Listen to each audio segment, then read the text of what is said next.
क्या आप जानते हैं ईसीएम कहां लगा हुआ रहता है? क्या आप ईसीएम रिपेयर करना जानते हैं? हेलो दोस्तों, मैं संजय कुमार गुप्ता। दोस्तों, आज मैं ईसीएम के बारे में बात कर रहा हूं। ईसीएम आपको कहां देखने को मिलेगा, सबसे पहले मैं ये बता देना चाहता हूं। ईसीएम आपको आजकल के जितने भी गाड़ियां आ रही है, जैसे 2 व्हीलर, 4 व्हीलर या ट्रक, इन सभी में ईसीएम लगा हुआ रहता है। ईसीएम का पूरा नाम है इंजन कंट्रोल मॉड्यूल। इसका एक दूसरा नाम भी है ईसीयू। इसका पूरा नाम हो जाता है इंजन कंट्रोल यूनिट। जैसे हम लोग पंखे में कैपेसिटर लगाते हैं तो उसका एक दूसरा नाम हम लोग बोलते हैं कंडेंसर। तो कंडेंसर और कैपेसिटर तो एक ही हुआ। उसी तरह से ईसीएम और ईसीयू एक ही है। दोनों नाम भले अलग अलग आपको लग रहा हो, लेकिन दोनों एक ही है। ठीक है, आप अच्छी तरह समझ गए होंगे। ईसीएम को ही ईसीयू भी बोला जाता है। आपको एक बात और बता देना चाहता हूं कि ईसीएम जो होता है ना, वो किसी भी गाड़ी का जो ना ब्रेन होता है, ब्रेन। जिस तरह से हमारा ब्रेन काम करता है ना, उसी तरह से ईसीएम जो है किसी भी गाड़ी में लगा हुआ रहता है, तो वो ब्रेन का काम करता है, दिमाग का काम करता है।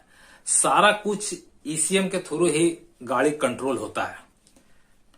तो अगर मान लेते हैं कि जो 2 व्हीलर का मैकेनिक भाई है या 4 व्हीलर का मैकेनिक भाई है या फिर ट्रक का मैकेनिक भाई है, अगर किसी कारण से मान लेते हैं कि गाड़ी में जो भी गाड़ी हो, 2 व्हीलर हो, 4 व्हीलर हो, ट्रक हो, जो भी हो, उसमें ईसीएम खराब हो जाता है, तो वो लोग क्या करते हैं, सीधा ईसीएम को बदल ही देते हैं, जिसमें काफी खर्च आता है।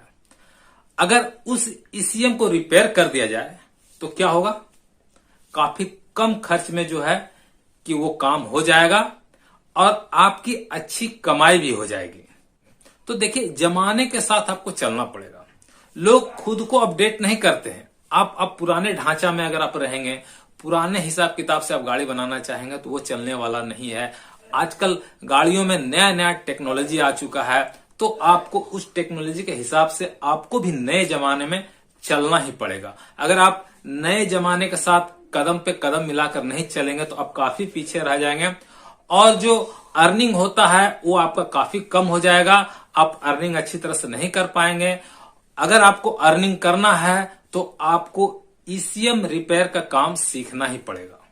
तो मैकेनिक भाई अभी भी ईसीएम का जो है कि ईसीएम रिपेयर का काम नहीं जानते, अधिकतर मैकेनिक भाई। मैं तो कहता हूं कि 95% मैकेनिक भाई जो है कि ईसीएम रिपेयर का काम नहीं जानते हैं। तो उन्हें ये काम सीख लेना चाहिए। ये उनके आमदनी का एक नया जरिया मिल जाएगा, अच्छी आमदनी वो कर सकेंगे। अब बहुत से भाई लोग ईसीएम रिपेयर करना भी चाहते हैं, तो करे कैसे? आखिर उससे तो सीखना होगा। वो सोचते हैं कि कोई ऐसा बुक मिल जाता जिससे हम ईसीएम रिपेयर करने का काम सीख जाते तो कितना अच्छा होता। तो उसी का मैं हल लेकर आया हूं। मेरे पास 2 बुक है। पहले मैं आपको ये दिखाता हूं। ये है पार्ट 1, आप देख सकते हैं। तो इस बुक में क्या है वो मैं आपको दिखाऊंगा। ठीक है, ये वाला बुक पार्ट 1 है और एक बुक और है, ये है पार्ट 2। देखिए, ये यहां पर लिखा हुआ है पार्ट 2, तो ये पार्ट 2 है। ये 2 बुक आप परचेज कर लेंगे तो आप जो है ईसीएम रिपेयर का काम आसानी से सीख लेंगे। अब बात ये उठता है कि ये दोनों बुक को परचेज कहां से करेंगे। तो आप देख सकते हैं कि डिस्प्ले पर जो ये नंबर चल रहा है, इस नंबर पर आप कॉल करके आप इस बुक का ऑर्डर कर सकते हैं। अब आप यहां पर देखिए, ये जो बुक है ये पार्ट 1 है। तो इसमें आपको टोटल बेसिक नॉलेज दिया गया है। ईसीएम रिपेयर करने से पहले आपको उसका बेसिक नॉलेज होना जरूरी है, इसलिए इस बुक का नाम रखा गया है बेसिक्स ऑफ मेकाट्रॉनिक्स। इसमें आप यहां पर देख सकते हैं कि ये जो क्यूआर कोड यहां पर दिया गया है, इस क्यूआर कोड को स्कैन करेंगे तो आपको यूट्यूब पर इस बुक से रिलेटेड यानी कि इसमें जो चैप्टर बाय चैप्टर बताया गया है उसका वीडियो आपको देखने को मिल जाएगा। ये जो दोनों बुक देख रहे हैं, इन दोनों बुक को काफी रिसर्च करने के बाद इन दोनों बुक को लिखा गया है और बहुत ही सरल भाषा में इसे लिखा गया है। आप यहां पर देख सकते हैं ये हिंदी एडिशन में है और यहां भी देख सकते हैं हिंदी एडिशन में है। तो ये 3 भाषा में ये बुक लिखा गया है।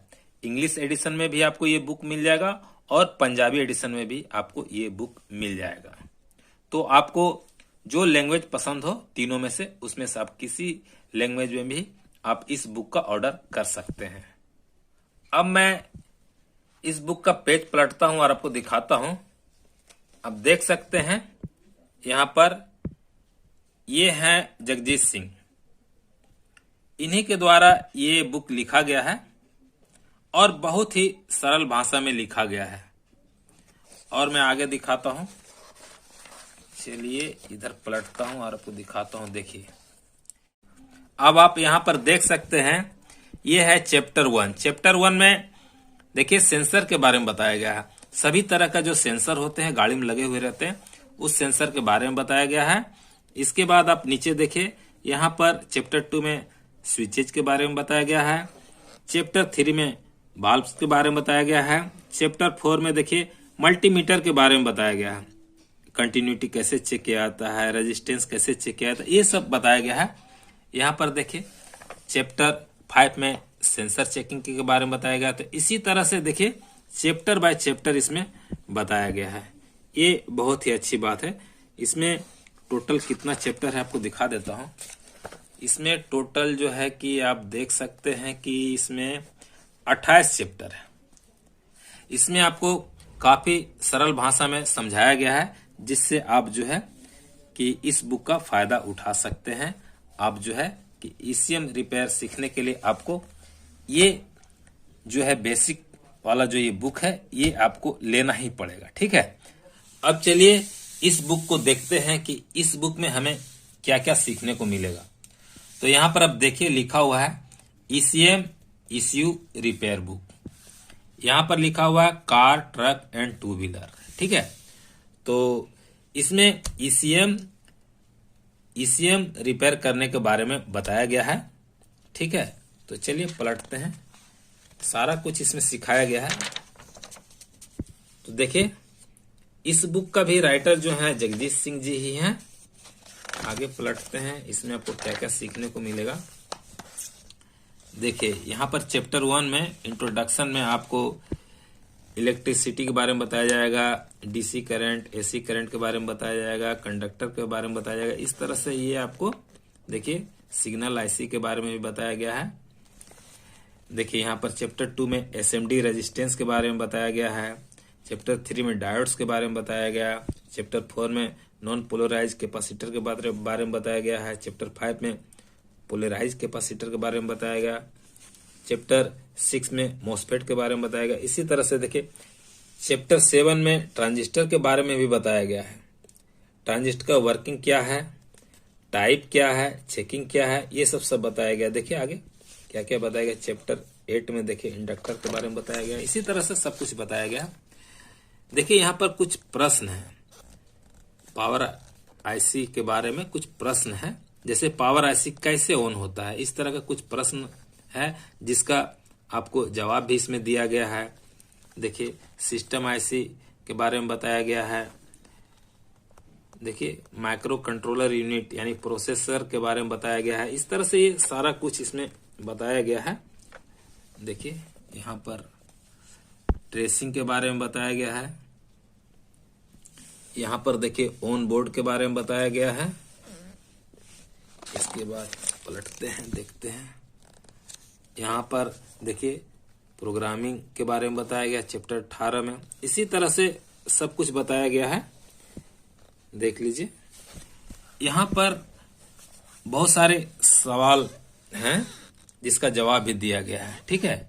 जैसे इसमें लिखा हुआ है किसी भी मॉड्यूल को रिपेयर करने के लिए पहले नेगेटिव और पॉजिटिव पिंस चेक करनी जरूरी है या नहीं, इसका भी ये सब सारा जो सवाल है यानी प्रश्न है उसका जवाब इसमें अच्छे ढंग से समझाया गया है। तो और आगे देखें क्या है।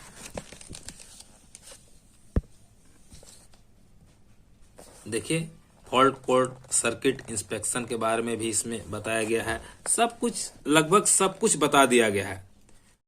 अगर आप ईसीएम रिपेयर का काम सीखना चाहते हैं तो आप ये दोनों बुक मंगवा सकते हैं। डिस्प्ले पर जो नंबर चल रहा है इस नंबर पर आप जो है कि कॉल करके इस बुक का ऑर्डर कर सकते हैं। दोस्तों, अगर आपको मेरा ये वीडियो पसंद आया हो तो मेरे इस वीडियो को लाइक जरूर कर दें, और जिन दोस्तों ने अब तक मेरे इस चैनल को सब्सक्राइब नहीं किया है वो मेरे इस चैनल को सब्सक्राइब जरूर कर लें।